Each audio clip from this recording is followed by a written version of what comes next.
and brothers of GCHS, and I urge all of you to subscribe to his Golf channel on YouTube, and it's a very nice channel. So bye. Hello there, you're welcome to my channel. My name is Collins Nanaya Abebrese. You can call me Nana Collins for short. In today's lesson, I want us to take a look at the Asante Fante Wars, which were fought in the 18th century. And then we will particularly take a look at the reasons for the Asante Fante Wars, why the Fantes or the Asantes engaged in several wars. And this is going to be our lesson for today. Now, these subtopics form part of the broader topic, the political development in the Gold Coast from 1500 to 1900. And so this is going to be our topic for today, or our contents for today. But before we begin with our discussions, I would like to remind you to subscribe to the channel if you have not done so. And if today is your first time,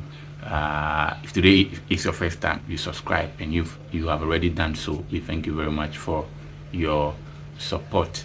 I have other videos on history, government and stuff on the page, so you can check that for yourself, as well as cultural videos. So let's begin our discussions with our lesson objectives. Now, our lesson objectives for this lesson will be that by the end of this lesson, you should be able to discuss the reasons that accounted for the Asante Fante Wars during the 19th century. So the reasons why did Asante go to war with the Fante during the 19th century. We've also taken a look at the reasons why Asante fought the British on several occasions.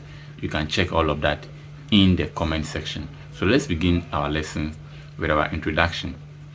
Right now, we know that the 19th century marked a period whereby there were several wars fought between the Asante on one hand and the Fante, as well as the southern states on the other hand.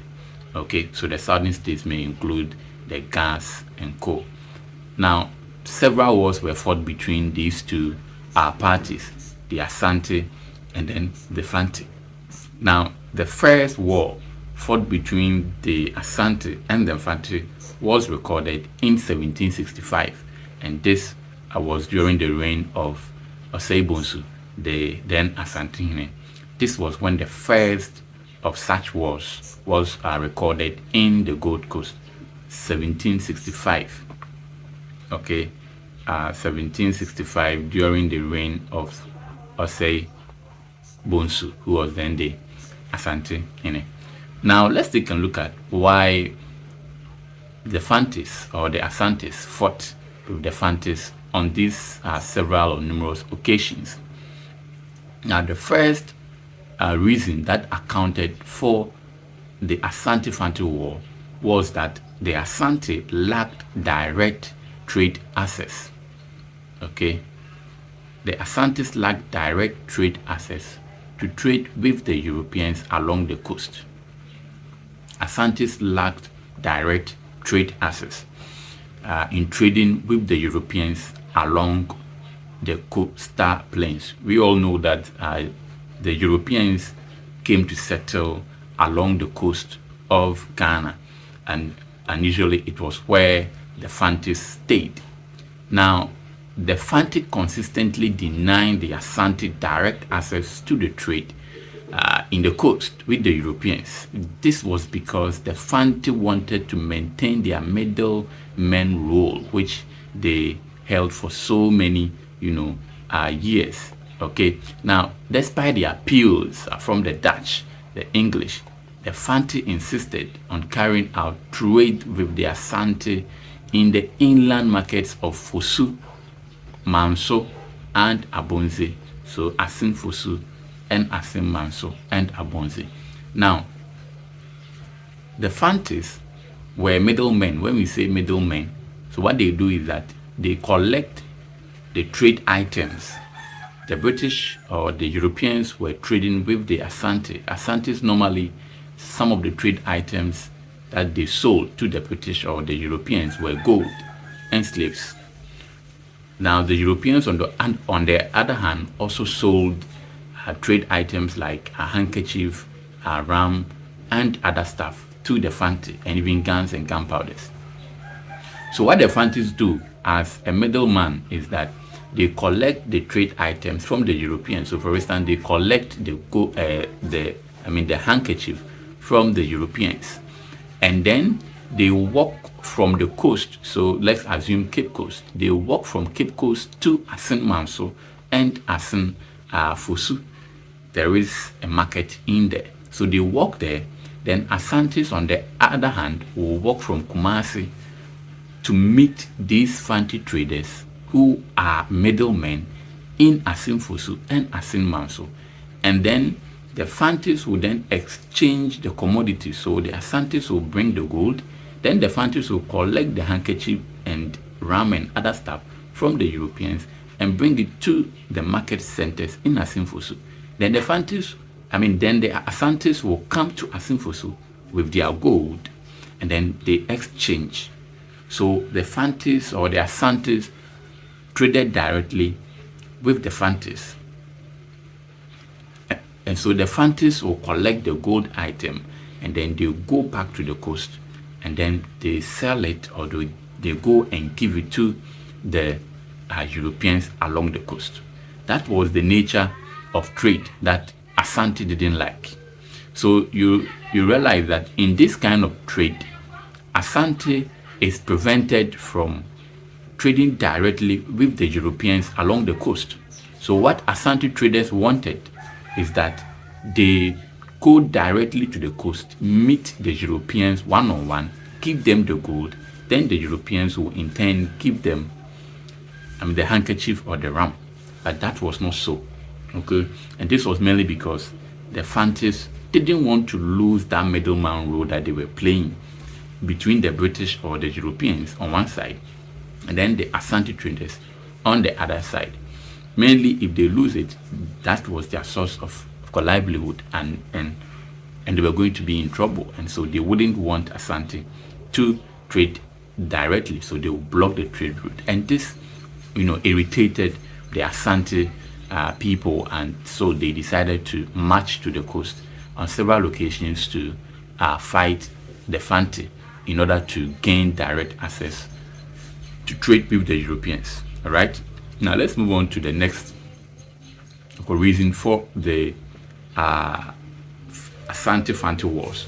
The next one had to do with the Fante engaged in trade malpractice.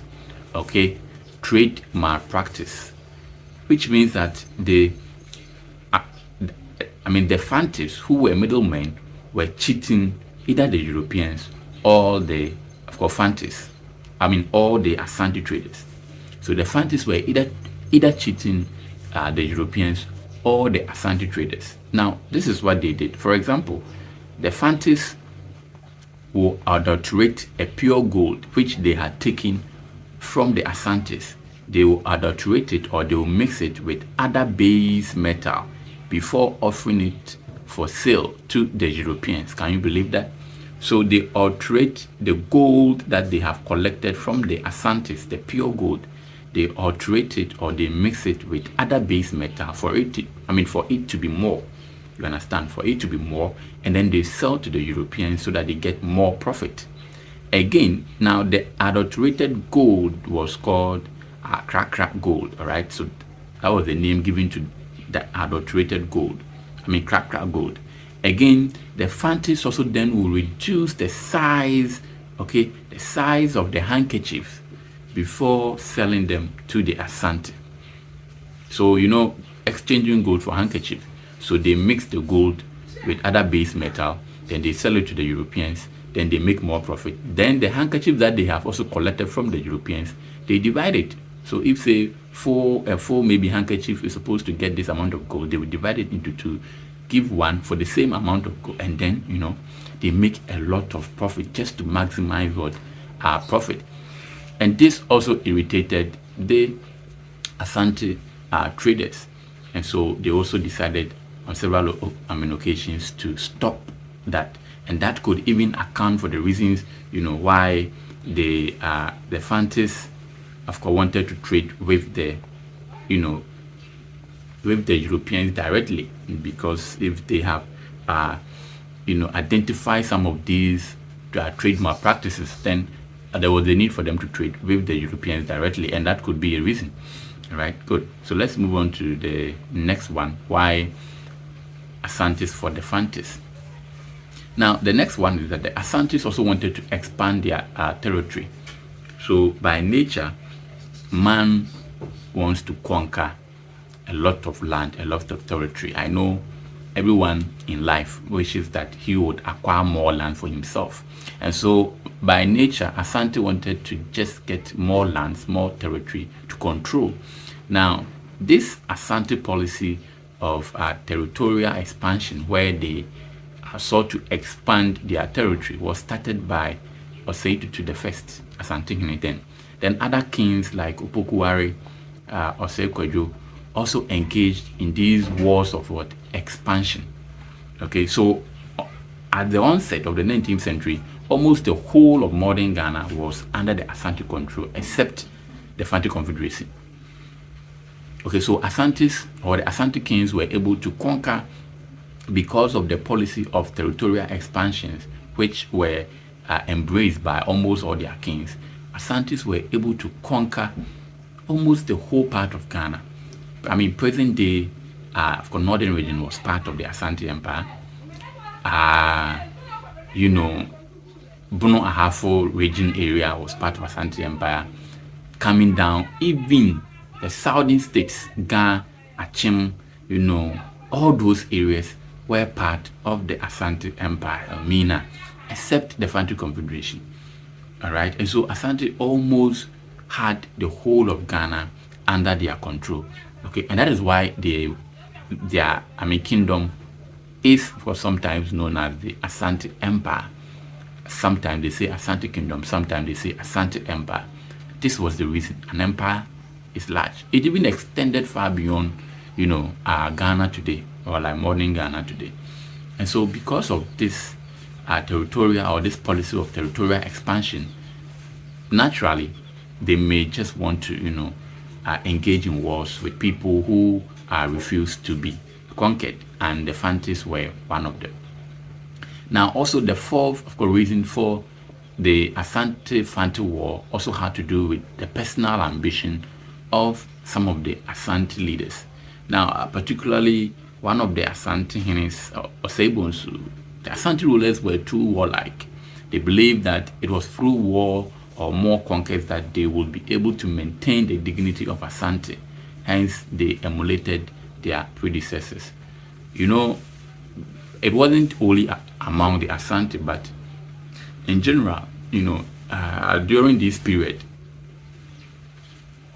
every king leader felt that war was the only way to portray them as being powerful rulers. It wasn't only about the Asante. When you go to even Europe, Napoleon Bonaparte and some other kings in Europe actually felt that war was the right way to go. And so same way also applied to the Asante people. And so every king that comes to power wants to engage in war for him to be seen as a very powerful king. So almost all of them emulated their predecessors.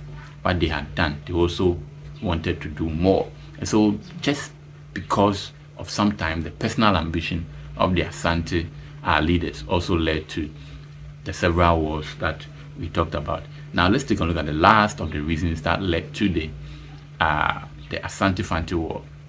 There was also the British and foreign interference.